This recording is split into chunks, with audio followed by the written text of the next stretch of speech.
What's up, guys? Invader1 here again, and I am back, this time with another Platinum Solo, guys. And before I get into it, before we talk about a few things, I am going to be on this commentary. I'm going to be commentating this entire thing. So don't worry, I'm going to be here. I'm going to guide your hand through it all.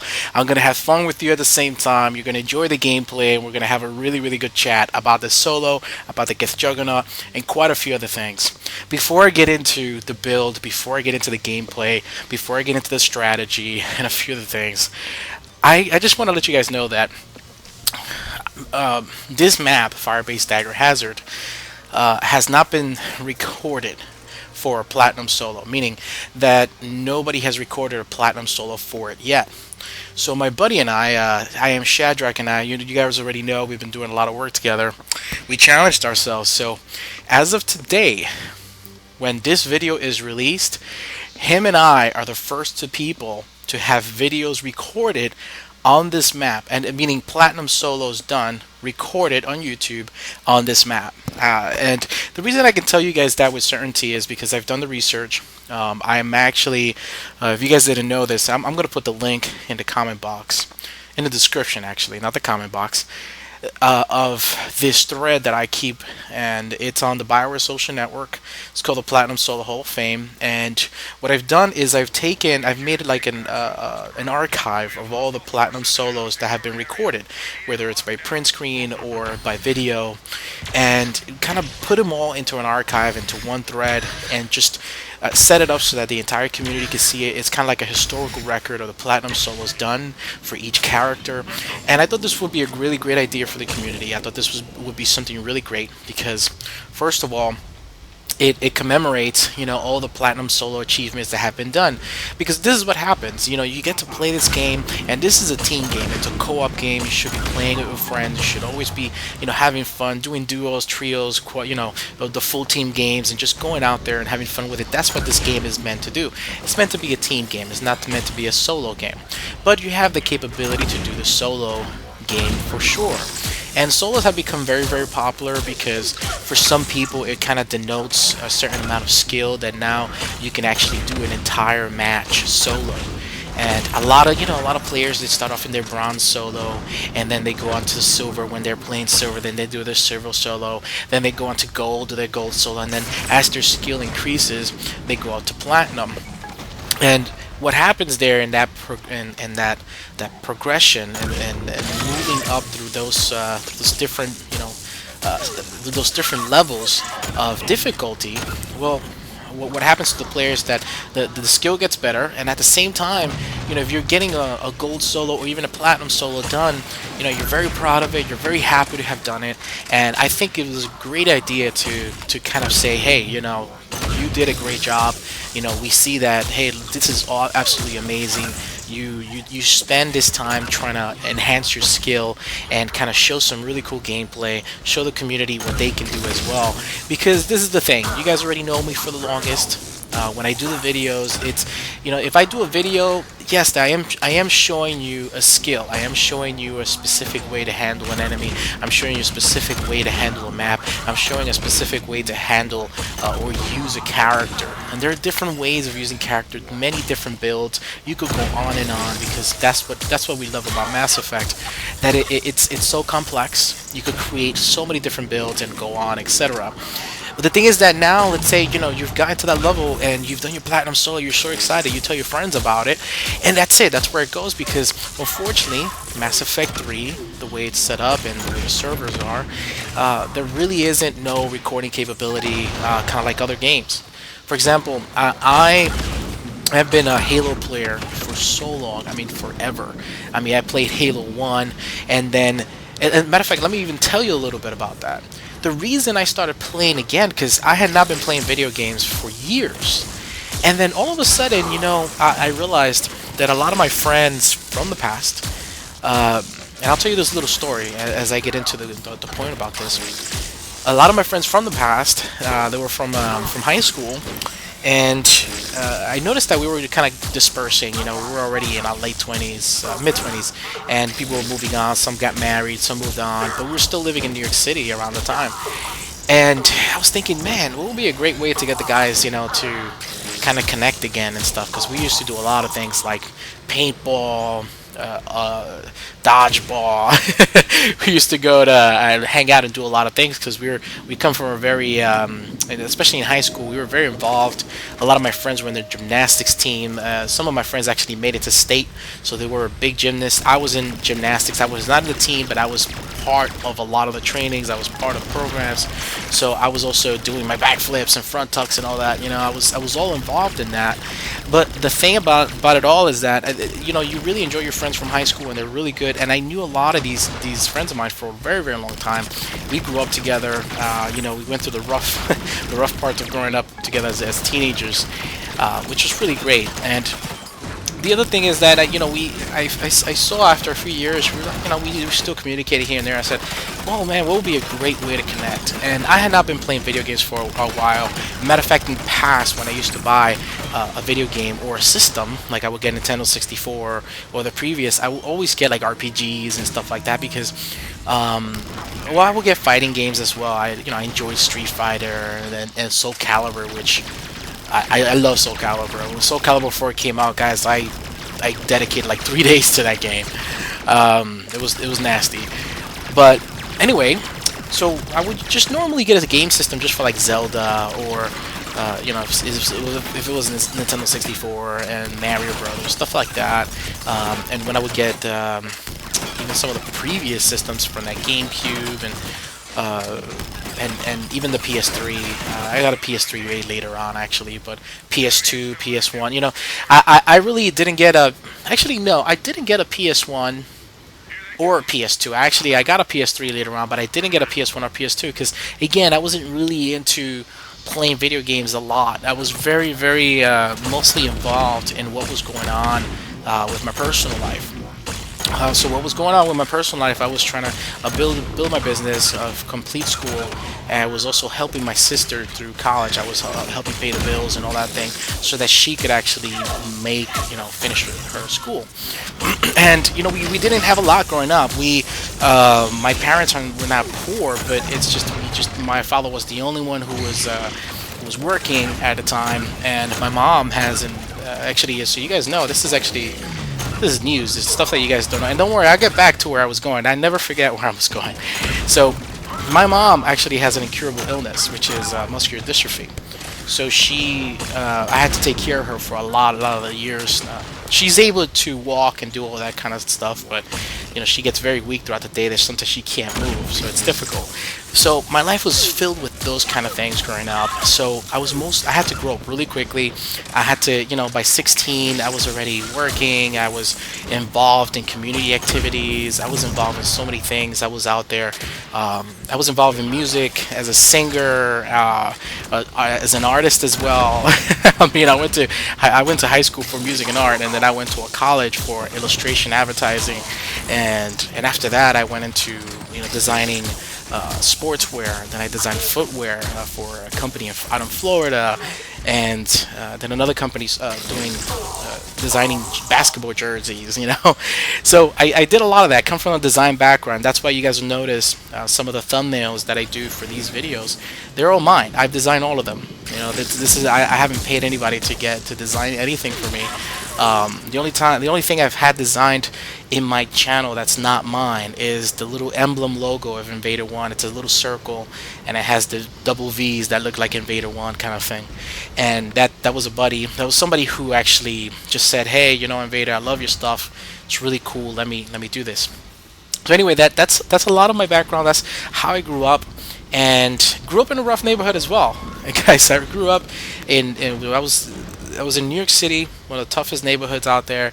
I mean, I had to fight my way through school. I had to really watch my back. It was only till I got accepted to high school, to one of the 5 specialized schools in New York City, that I was able to get out of, actually go to school and not have to worry about watching my back, or having to, worry about bullies, and or having to have protection, having to protect myself against people.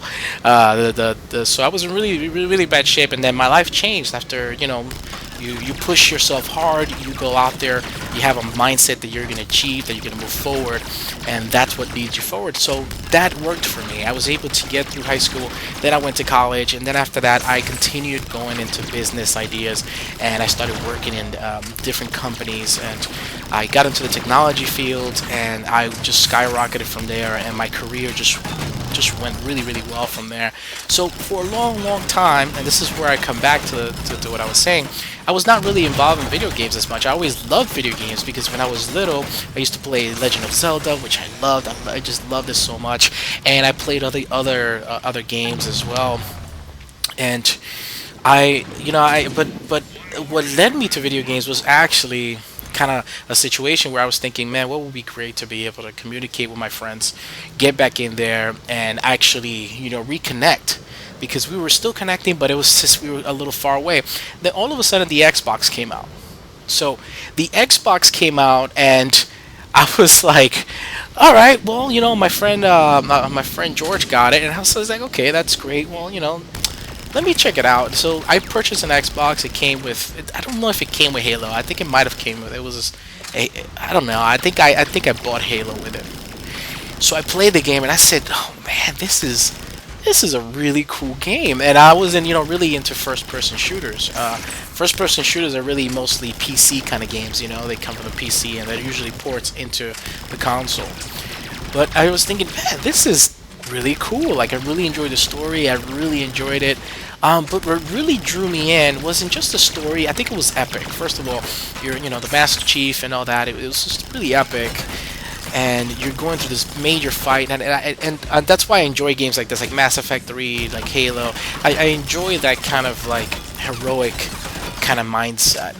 It's mostly because I got to experience, my parents, who to me are amazing heroes, even like my mother, like I told you guys before, was MD, muscular dystrophy, and that one woman who is weaker than a lot of other people in the world has been able to do amazing things, and has reached out and touched hundreds and hundreds and hundreds of people across the world by doing missionary trips and visiting people and just showing her love to people, and she's just so humble.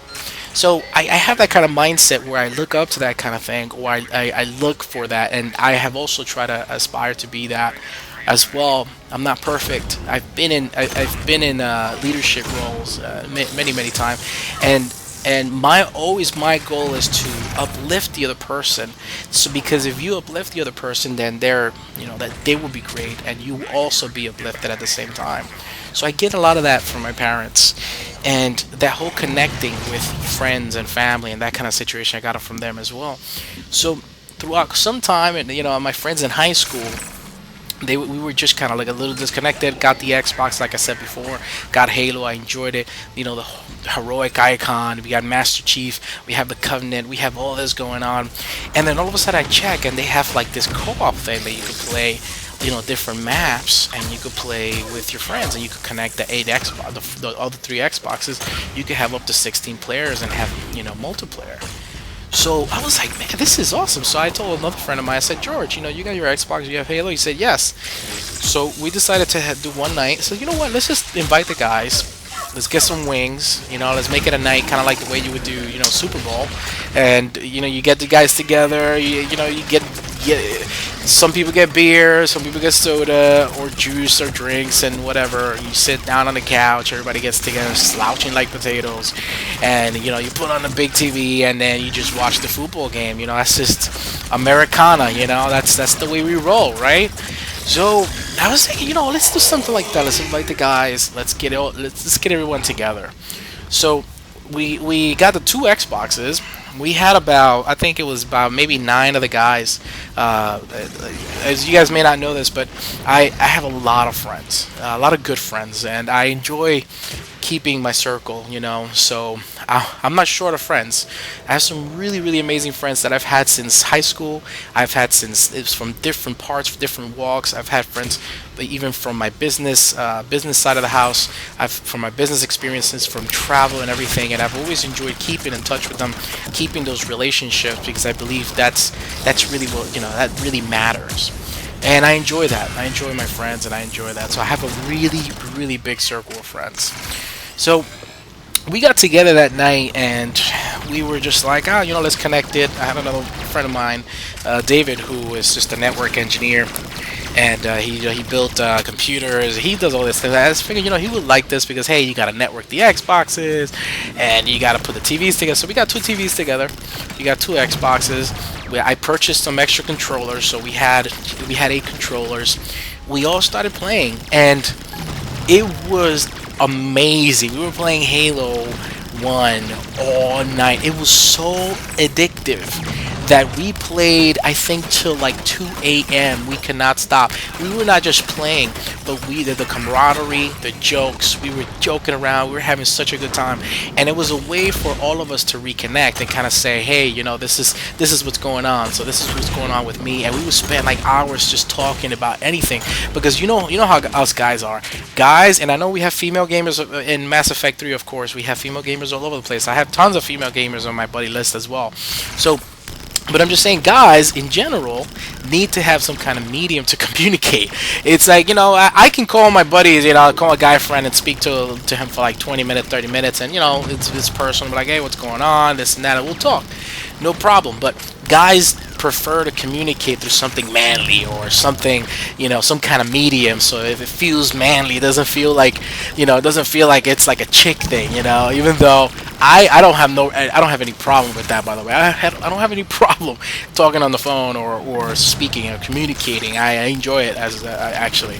So, but in general, guys are, we're brawly and burly and just got to be manly. So we need a medium, and what better medium than a video game that we shoot the crap out of each other, put a shotgun to the face, and it's like, all right, this is what's going on. So we had such a great time, and it was so much fun because we could take out our frustrations that we had on the day by using a shotgun to your buddy's face and going and just laughing it up and just totally making them cry.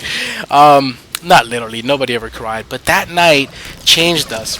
And not only was it great, not only did everybody enjoyed it, but then all of a sudden we started having weekly Halo nights. We started getting together. Next thing you know, we would talk about the kids, or talk about whoever had kids, because we didn't have kids. The guys didn't have kids at the time, but we were. But everything that was going on, whose girlfriend was cheating on who, and who was dating who, and what was going on with this person, and forget it. We just have a great time. It was mostly guys, and everybody who had a girlfriend. Yeah, especially guys like me and my other buddy Anthony, and most of us had girlfriends at the time, so we would get like every 2 hours we'll get that text message like, are you coming home, or what's going on, or what are you doing. We actually had one night, and let me tell you this story, guys. This is hilarious. We actually had one night that my friend Anthony, and I'll tell you this is just so funny. So my friend Anthony, we had this has been going on for weeks now. We had a weekly night that we all hang out together and we play and we get together.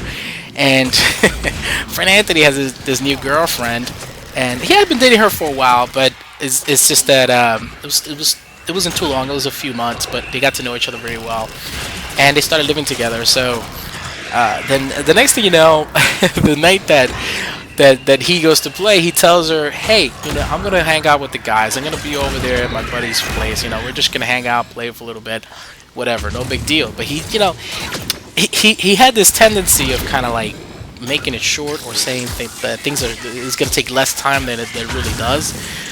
So he tells her, yeah, well, I'm only gonna be there for a while. So he comes over, and we start playing. We're all playing. We're rocking. We're just having fun. We're shooting a missile. We're kicking each other's butts, and we're having a great time.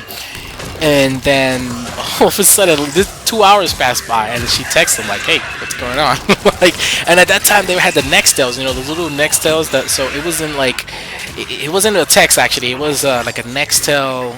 I don't even know what to call it, like a Nextel walkie-talkie kind of thing. I just don't even remember what it was called. I totally forgot.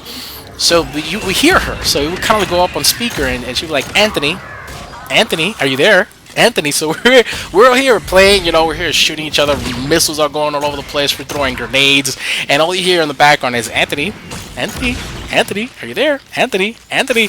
So this was hilarious because then he would get frustrated. He'll pick up. He's like, okay, honey, just I'm leaving in like 5 minutes, and I'm looking at him like cross-eyed. I'm like, he's not leaving in 5 minutes. I don't know why is he even faking the flow. I don't even know why he's telling her that. But what happens is he has this tendency to try to make the other person feel better. He'll say, oh, I'm on my way, just to kind of stop her from asking. So an hour passes by. So then she's like, again, we hear, Anthony, Anthony, Anthony. We're like, dude, just tell her, just tell her you'll be out like in an hour, to give you another hour or something. So he goes, no, honey, I'm gonna leave in 5 minutes. So again, he does the same thing. Like another hour later, the same thing. And by this time, she is peeved. She is upset. She is just absolutely angry. So and Anthony keeps on saying the same thing until finally I tell him, just go ahead and tell her what's going on. So what's crazy is the funniest part about this is that she got so upset with him because supposedly she needed the vehicle. They were sharing a car at the time. So she needed the vehicle to get back to where they were living, which was really far from where we were at. So what she did, okay, she came over to she already knew where we were hanging out on. She went over, she picked up the car, and she left with it. So after that, we didn't hear, any little Anthony or anything like that. Everything ended. And then all of a sudden, Anthony, after like God knows how long we were playing, I think it was like by 11 o'clock already, or 11:30. He actually left early this time because I guess he was starting to feel bad. So he gets up, he goes out, and he goes all the way to the car to find a car, and the car is gone. Anthony comes back and he's like, oh my God, guys, I think somebody stole my car. I think somebody stole my car. So we're just like really concerned, and we're just like, man, you should call your girl, see what's going on, and let her know too. So he calls her, and it turns out, and she tells him, she's like, no, I took the car. Let me tell you something, guys. If you really want to keep a relationship, make sure that you manage your video game time very appropriately. Do not let it overtake your life, because things like this can happen to you. Let's just say that my friend Anthony, I never seen him so frustrated and upset like that before. I never seen him yell and scream. It was crazy because he thought that the car was stolen. She literally kind of left him like out in the middle of nowhere. So somehow she was able to come back, pick him up, and get him back. But let me tell you something. When you're doing these kind of things and you're playing video games, you're getting together with the guys, or you're having one of those kind of nights, definitely let your woman know what's going on, because if not, you're going to have some big trouble, and she'll leave you out on the road. And let me tell you something. We've never seen him so angry like that, and it was just, I don't know, for him it wasn't funny, but we were on the floor. We were just dying because we just couldn't believe that she did that. And second of all, you guys don't know, my friend Anthony is like 6'5". He's like almost 300 pounds, absolutely muscular. This is a huge guy. This is the kind of guy that you see on the street and you don't mess with. He's a sweetheart of a guy, cool guy, good, cool guy, good person. But this dude, it's not the kind of guy you want to mess with. And his girlfriend is tiny. She's literally like 5'2". So this little thing, it's just hilarious. So so to us it was really funny. So that was these are some of the experience that we've had, kind of doing these kind of things, playing video games together and getting together. So that's kind of like what happened, guys. We started playing Halo, and next thing you know, the Microsoft did something very, very, very cool, which is they started expanding their network. They were very smart because they saw that PlayStation had the market at the time, and they said, well, you know what, we want to own the online market. We want to own the television. We want to own the living room, and we want to make sure that the gamers have the most amazing experience, and communication is important. And if you don't think that communication is important, hey, then I don't even know what to tell you. Then you should be watching this video, because I'm communicating with you every single time. So what they did, they created Xbox Live. Then Xbox Live came out all of a sudden. and that allowed all my friends and everybody to stay connected. So what I did is I got my Xboxes. I've had many Xboxes. The Xbox, the first one, I had many of them because we did a lot of LAN parties. We got together, we did competitions. I was ridiculous at Halo 1. I mean, it was nasty. I was in a few competitions myself. I don't know what it was. I had not played video games for years, but when I picked up the controller to play Halo, it was like my hands and my mind and my control, everything was just made for that. And I was just ridiculous with it, getting headshots.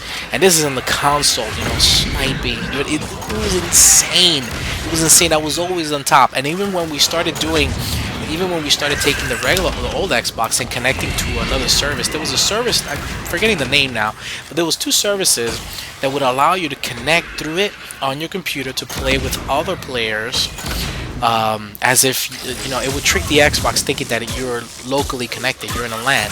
So it would trick it in thinking that, but really in reality it was like a mini Xbox Live, but you could really communicate over the headset.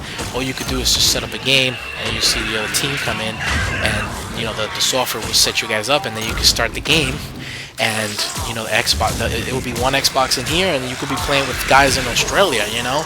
And we would do that, and that's when we started doing Halo 1, playing online Halo 1, and we were doing a lot of that, so we got really good.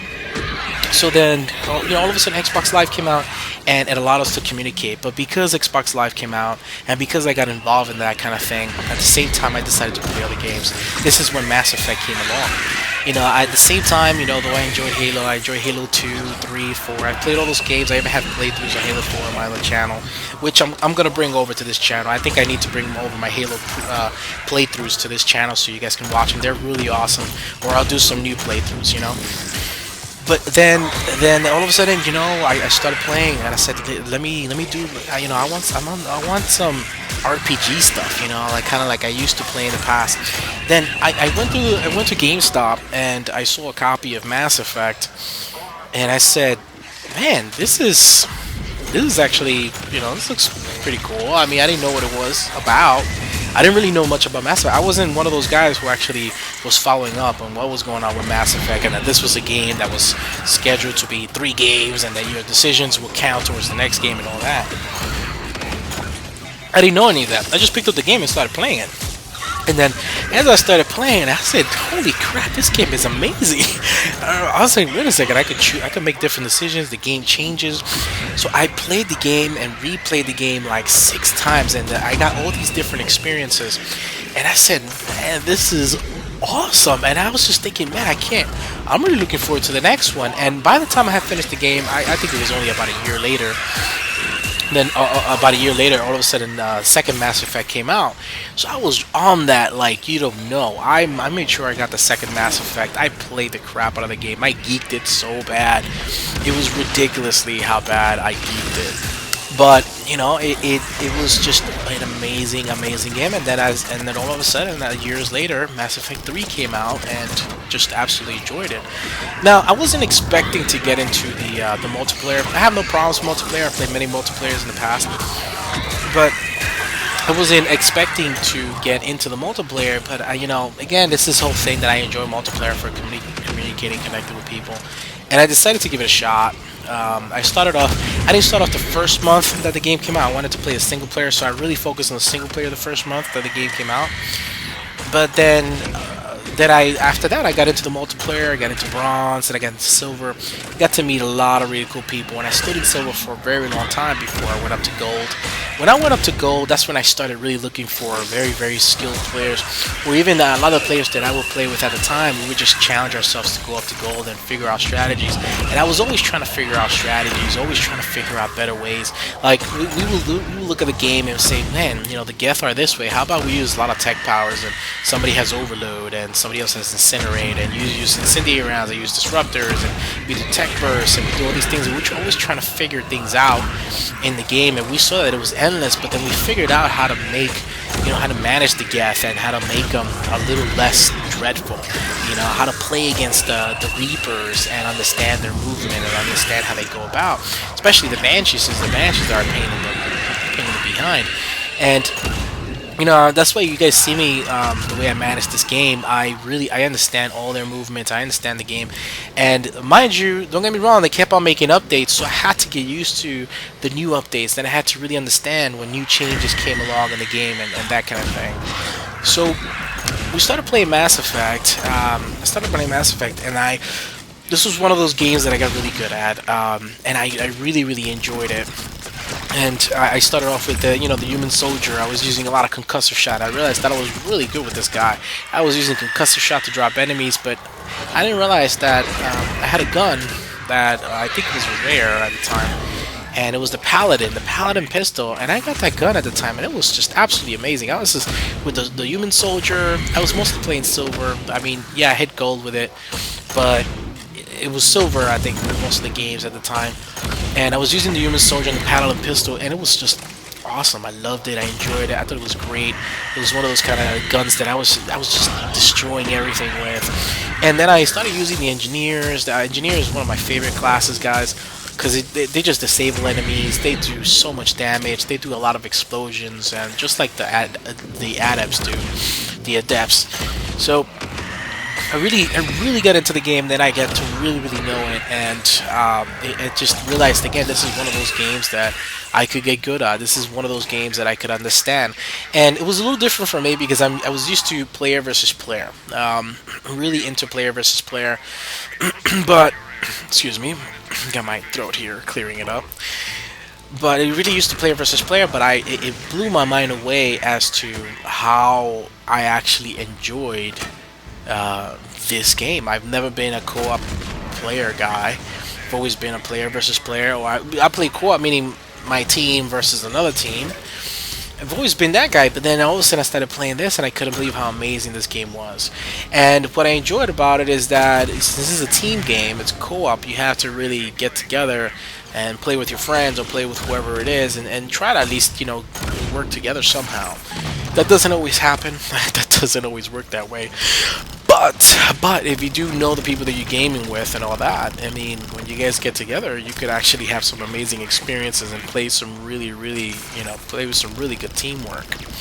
So I had a lot of that in the beginning, a lot of teamwork, and it really worked out. It was a lot of fun, and I really enjoyed it. And that's the progression that I had. Then all of a sudden, Platinum came out, and that's when you guys got to know me. When Platinum came out, all of a sudden, by the time Platinum came out, I was already playing Gold. By that time, I had already reached out to some of the top players on the N7 rank leaderboard.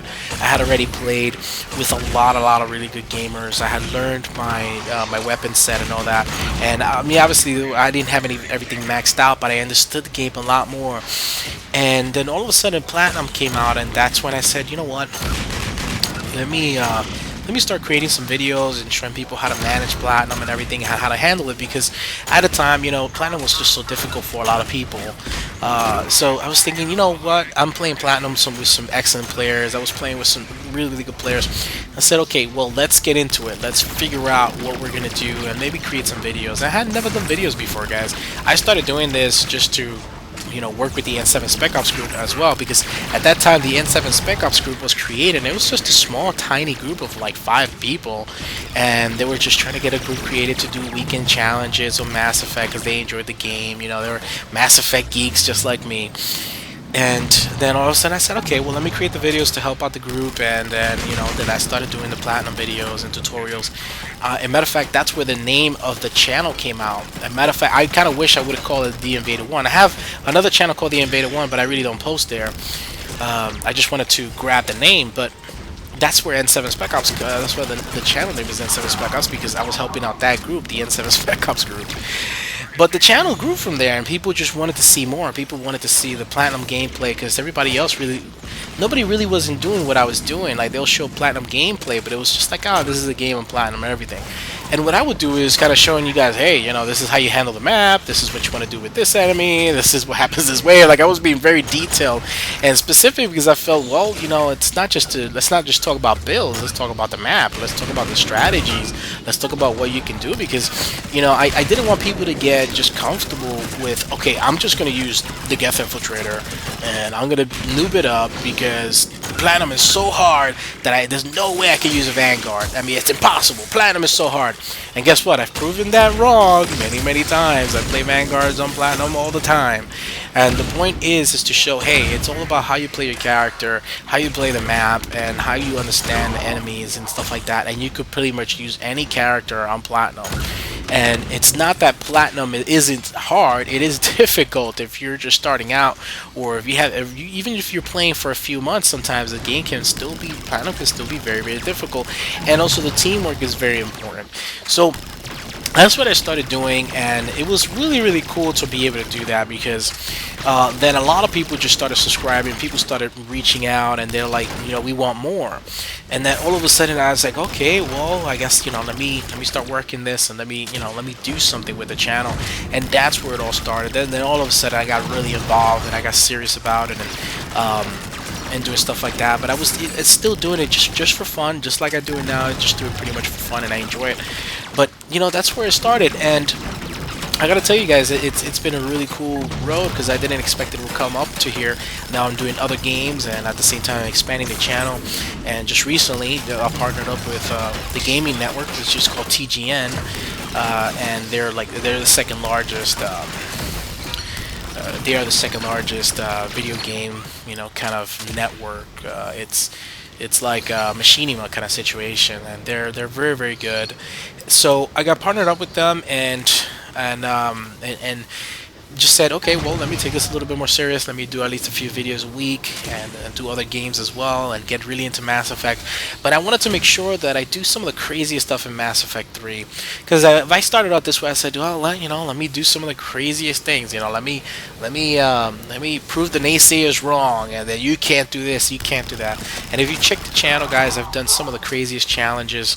I mean, I haven't done every challenge you can think of, but I've done so much that it's not just me, it's the team. You know, I've had a lot of people with me, the N7 Spec Ops group, the Spectre group, and we just done so many things together, and individuals that we're not even part of that group. We're just random people I met, just friends from the past, and we just, you know, got together and just really rocked the crap out of Mass Effect. You know, just took Mass Effect and made it our own. So I really enjoy Mass Effect 3 a lot, and I'm really looking forward to the next multiplayer. So before this video ends and I haven't told you anything about the build, anything about the strategy of what I did here, but I will tell you now.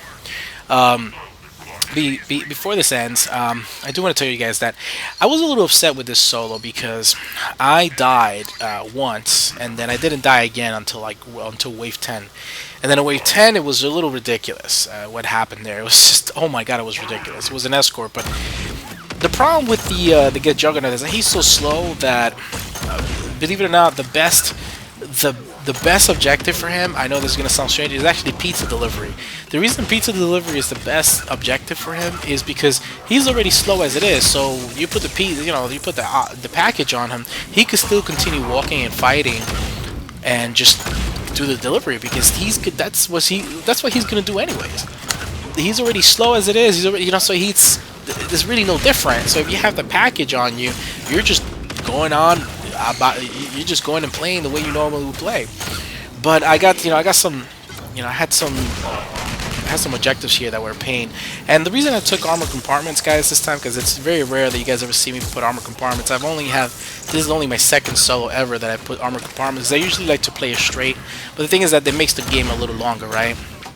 But the reason I did it is because, first of all, he's really slow. Second of all, I wanted to cut the game time. It's a Juggernaut, and I'm really happy that this only took about 50 minutes. It was even less than an hour. So with a Juggernaut, which is amazing, right? I had to draw Vanguard, and that took an hour and 10 minutes, you know, 17 minutes. So, and that's a more powerful, faster character, right? So anyways, so it all depends. So I took Armored Compartments to shorten down the time a little bit, and at the same time, because, you know, to keep him from getting messed up, because he's very slow. My previous experience, this is what happened on the previous attempt. The game trolled me. It gave me devices on wave 3, devices on wave 6, and devices on wave 10. And I still survived through wave 10, and then the last device was the one that messed me up, and I couldn't do it because in wave 10 you got double banshees. They're coming at you. You have bombers. You have everything. It was like nearly impossible. So the worst objective for a platinum solo for this guy would be devices. I mean, you could probably do it on wave 3, which I did. I was able to do it wave 3. I did it wave 6 by some miracle, but I was using a lot of equipment, and I really couldn't make it past that. But the thing is, I said, well, I'm gonna have to take armored compartments with me to be able to manage some of the waves. And God forbid I would get targets. You get targets, you really can't manage it with this guy, because even though look at this, I brought the Hurricane, and the Hurricane is very powerful, right? But I'm thinking about the Hurricane. For some reason with this guy, I've used it before. It's very powerful with him, but at the same time, it's not. I mean, I have some of the smaller characters, tinier characters that have more more weapon damage with the gun than anything. So it's just a little surprising that it took me a lot here with the Hurricane to drop, for example, Atlases. Now the problem with the Atlases, they have so much shields and so much armor. It's just, they're so OP. So it takes a lot. It takes a lot to destroy them. So if you notice to the entire gameplay, what I've been doing is really taking care of the Phantoms, just dropping Phantoms, dropping Dragoons, because they're worth a lot. I will drop all the lower tier enemies, just do that and take care of them, so that get the wave budget quickly, especially Phantoms, because Phantoms are worth so much. They're worth a lot more than Dragoons. Dragoons are worth about 1,000 points here, and I will go, for the Phantoms, because they're 2,000. They're worth a lot, so I will go through all that and just get rid of them as much as I can, so that then I could do the bigger boss enemies. So if you looked at, like, for example, a few of the waves that have Banshee waves, you notice I'm like ignoring the Banshee. I'm going around her, I'm doing a little dance, I don't even touch her, I leave her alone, and she's like on me. She's literally behind me, slapping me, trying to really take advantage of me in ways that I don't want to really talk about right now, because it's a little traumatizing. But I will go through all that and still take care of the enemies and then just clean it out. Now this is not truly easy for me, because I'll tell you right now, I had to figure out the strategy per wave to be able to survive. Because if you notice, I only died once, and I was going for the 10 wave survive. If I would have been able to do it, it would have been great, but unfortunately I didn't. But I did get the 5 wave survive, so that means I was able to last. I only died once in that, I believe in wave 4, which I was surprised, as I didn't die in wave 5, which is harder than wave 4. Which I don't know what happened. It was fluke. I don't know. I kind of missed the moment that I could have used an ops pack or do something to keep myself back up. But which was unfortunate, and it would have been great, because that means I wouldn't have died to wave 10, and I would have more gels.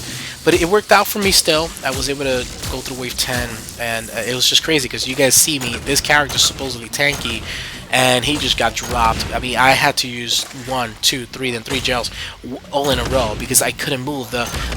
Everything was stunning me. My character could not move, which was absolutely insane and ridiculous, which, I mean, I don't even know what to tell you. But it happened. It happened, and it is what it is. But that's the strategy that I took for this, and I had to keep on in the move. You guys already saw I did a flawless gold solo with this guy, and check that video out. It's really, really cool, actually. I had a lot of fun doing it.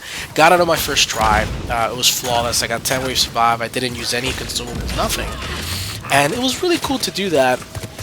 And that was on gold. Platinum was a little different. People who have been able to get 10 wave survive with the Geth Juggernaut, I'm not a Geth Juggernaut guy, meaning I don't really use him often at all, like almost ever, because he's too slow for my taste. I prefer characters a little faster. I prefer to get to the enemy spawns as quickly as I can, and I enjoy that. That's why I enjoy Vanguards. I enjoy Engineers, Soldiers, the Adepts. The characters that are a lot faster than and agile than this guy. So I never, rarely ever use this guy. But you guys have been requesting and demanding that Invader 1 does the Geth Juggernaut Platinum Solo, and you know what? It's cool that I did it. I'm glad that I was able to do it. And not only that,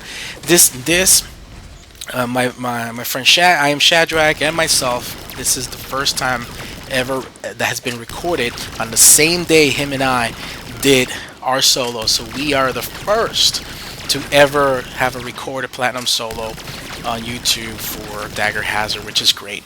Now, the other thing about all this is that using the armor compartments helped out as well, because I got targets. I got targets in one of the objectives, and that was really unfortunate. I got a mix of objectives here. I got escort, I got package delivery, and I got I got targets, and I'm kind of glad I had the armor compartments because it really helped this guy. If this guy doing targets is just insane. It's just no way, because what happens in targets is that they put the target behind the entire spawn. You know, they never put it in the front. It's always the enemy all the way behind. So you got all the enemies in the front shooting at you, coming at you. So you really have to find a way to separate the target from the rest of the enemies. And since you have a really slow Geth Juggernaut, he just can't do it. It's really tough to do it depending on the map. So this map is really tough to do that. So because of that, I'm kind of glad I had the armor compartments. I was able to shoot, use my nukes. I was trying to take out the last enemy without using a missile because I wanted to save him for wave 8 and wave 9, but unfortunately I had to use them.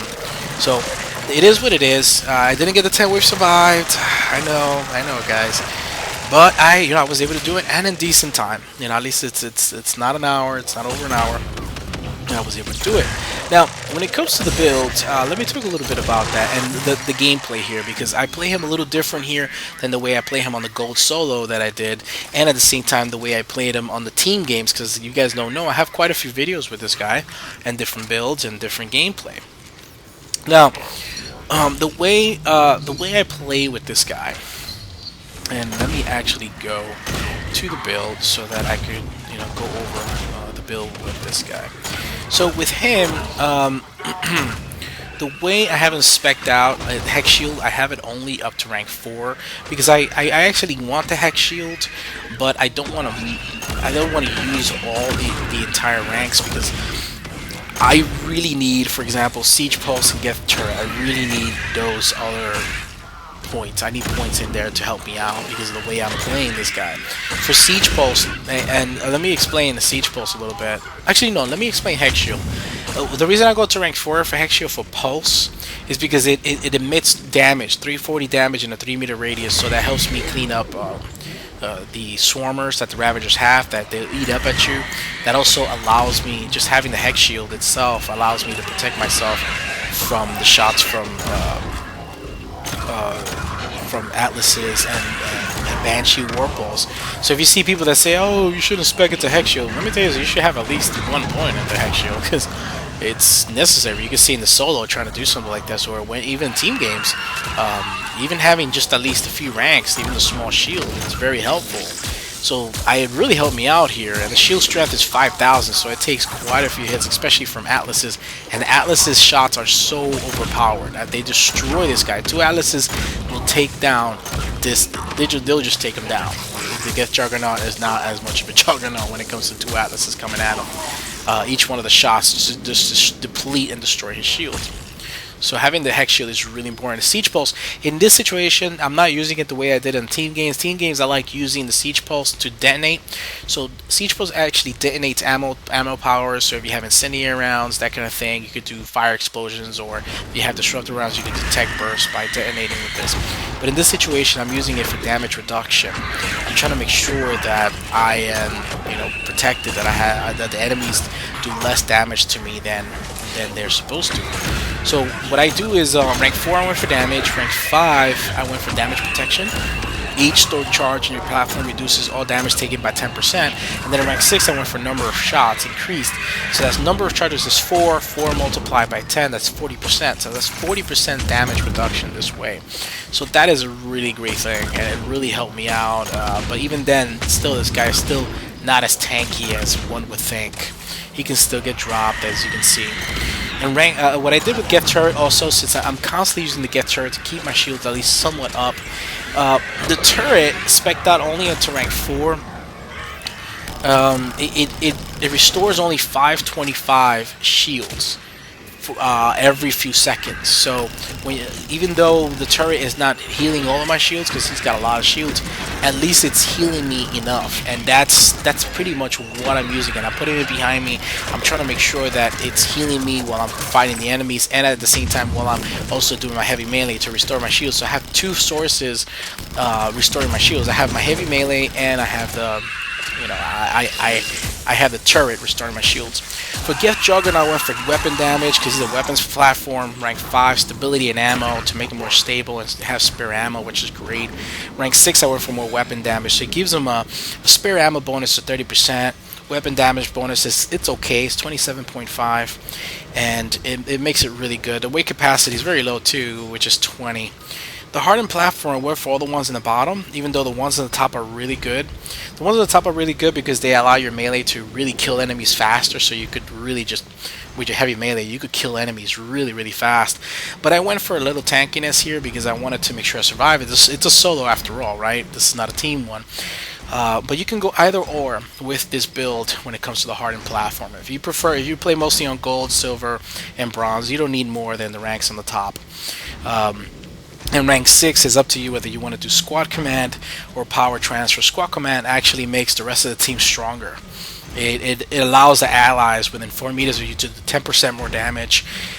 It does not affect you, but it also increases your melee damage by 30% as well. And everybody around you does more weapon damage, which is really, really good. The other thing I did here, guys, what I did since I'm playing against Cerberus, I really enjoy the Venom Shotgun. It staggers Phantom, it staggers pretty much every mook, every lower tier enemy.